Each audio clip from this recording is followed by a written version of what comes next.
What if the most powerful anti-inflammatory medicine in the world was already sitting in your kitchen? Most people dealing with chronic pain, joint stiffness, brain fog, or fatigue immediately reach for a pill.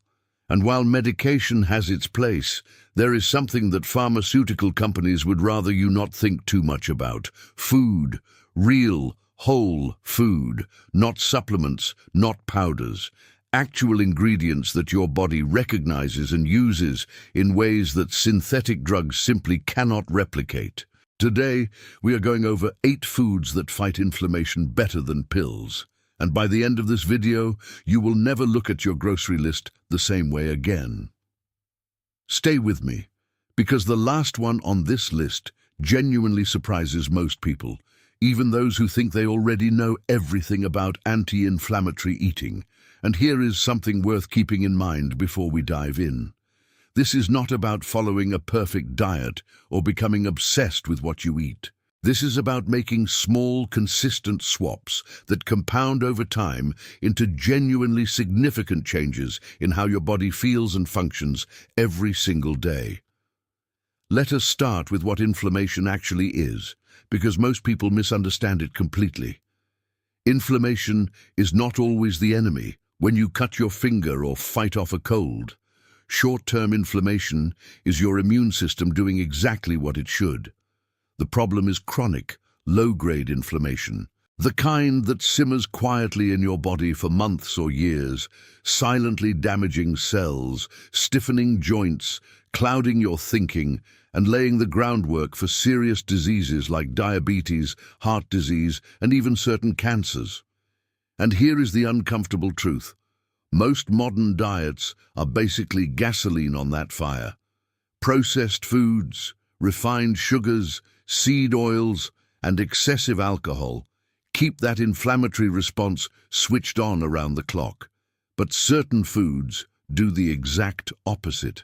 They signal your immune system to calm down, to stand down, to stop attacking your own tissues.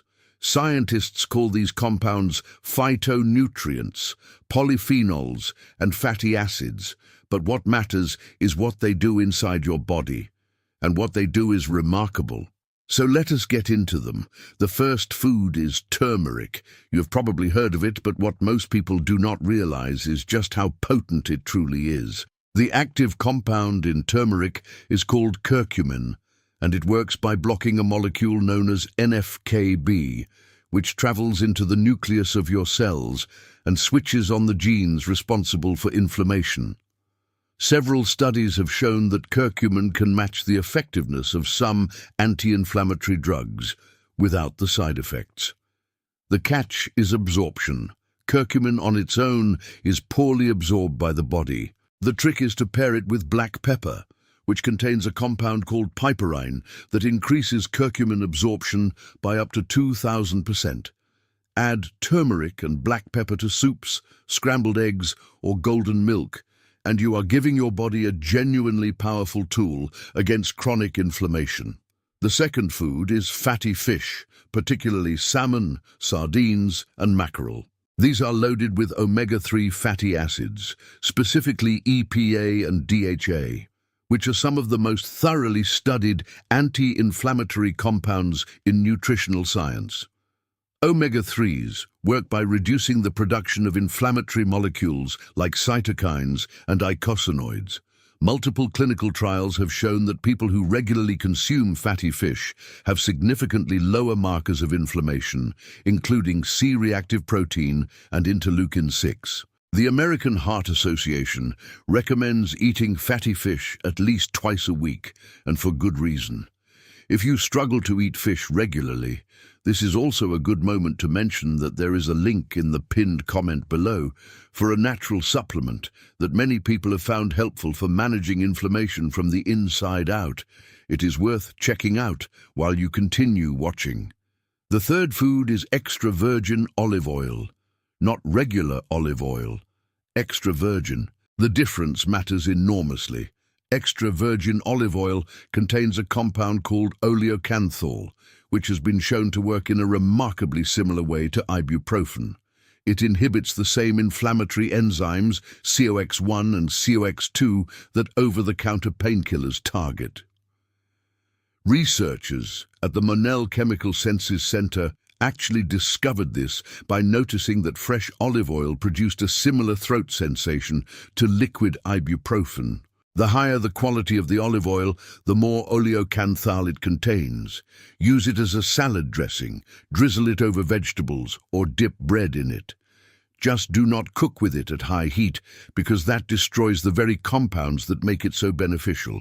The fourth food is blueberries. These tiny fruits are absolutely packed with anthocyanins, which are pigments that give them their deep blue color and also function as potent anti-inflammatory agents.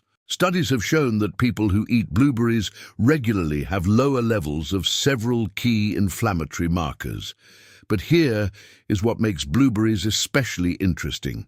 They do not just reduce inflammation in the body, they reduce inflammation in the brain. Research published in various nutrition journals has linked regular blueberry consumption to improved memory, better cognitive function, and a reduced risk of neurodegenerative disease. Frozen blueberries, by the way, retain nearly all of the same anti-inflammatory compounds as fresh ones, so there is absolutely no excuse not to keep a bag in your freezer at all times. If you are only going to add one fruit to your diet for its anti-inflammatory properties, blueberries are arguably the strongest candidate. The fifth food is ginger. Fresh ginger contains compounds called gingerols and shogaols, which inhibit the synthesis of pro-inflammatory cytokines and block the formation of inflammatory prostaglandins. Studies have compared ginger directly to non-steroidal anti-inflammatory drugs in the treatment of osteoarthritis pain, and the results were genuinely impressive. Ginger has also been shown to reduce muscle soreness after intense exercise, making it particularly valuable for active people. You can grate fresh ginger into hot water for a simple tea, add it to stir-fries, blend it into smoothies, or use it in marinades. The fresh form tends to be more potent than powder, but both provide benefit. The sixth food is leafy greens, particularly spinach, kale, and Swiss chard. These vegetables are rich in vitamins K, C, and E, as well as a range of polyphenols and carotenoids that collectively suppress inflammatory pathways. Vitamin K in particular plays a crucial role in regulating inflammatory processes, and most people do not get nearly enough of it. Studies on populations with high leafy green consumption consistently show lower rates of chronic inflammatory conditions. The more variety you include, the broader the spectrum of anti-inflammatory phytonutrients you get. A simple rule: try to eat at least one large serving of dark leafy greens every single day.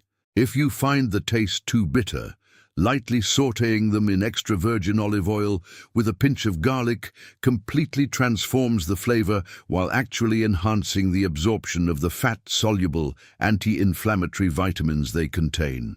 The seventh food is walnuts. Most nuts have some anti-inflammatory benefit, but walnuts stand apart because they are one of the only plant-based sources that contain significant amounts of ALA, which is a precursor to the omega-3 fatty acids EPA and DHA. Walnuts also contain polyphenols, called L-argitannins, which gut bacteria convert into urolithins, compounds that have shown strong anti-inflammatory and even anti-cancer properties in early research. A small handful of walnuts per day, around 1 ounce, is enough to provide meaningful anti-inflammatory benefit. They are also remarkably satisfying as a snack, helping reduce the cravings for processed foods that fuel inflammation in the first place. And now we have reached the last food on the list, the one that tends to genuinely catch people off guard.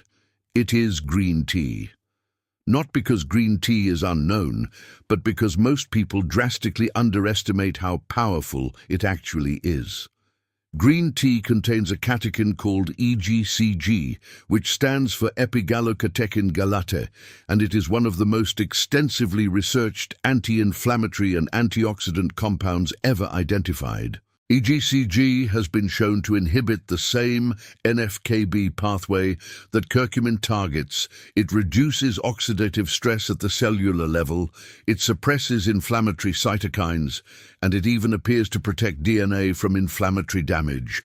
Population studies in Japan, where green tea consumption is among the highest in the world, consistently show lower rates of chronic inflammatory disease, heart disease, and certain cancers.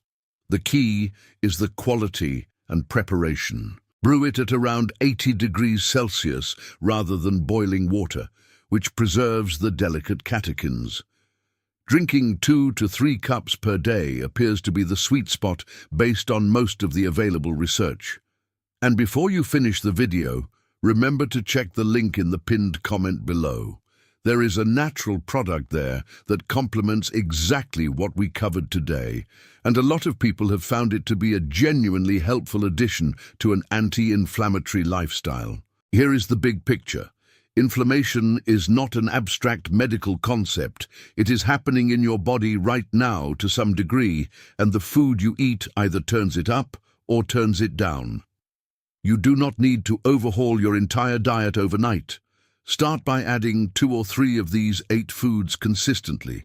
Turmeric with black pepper, fatty fish twice a week, extra virgin olive oil instead of processed seed oils, a handful of blueberries in the morning, ginger in your tea, a big plate of leafy greens, a small handful of walnuts, and a cup or 2 of quality green tea. Done consistently, these 8 foods can reduce systemic inflammation in ways that are measurable in blood work and felt in daily life. Better energy, less pain, clearer thinking, and a body that is no longer silently at war with itself. The science is clear, the foods are accessible, and the only thing standing between you and less inflammation is the next time you go to the grocery store. Make it count. That is not a small thing, that is everything.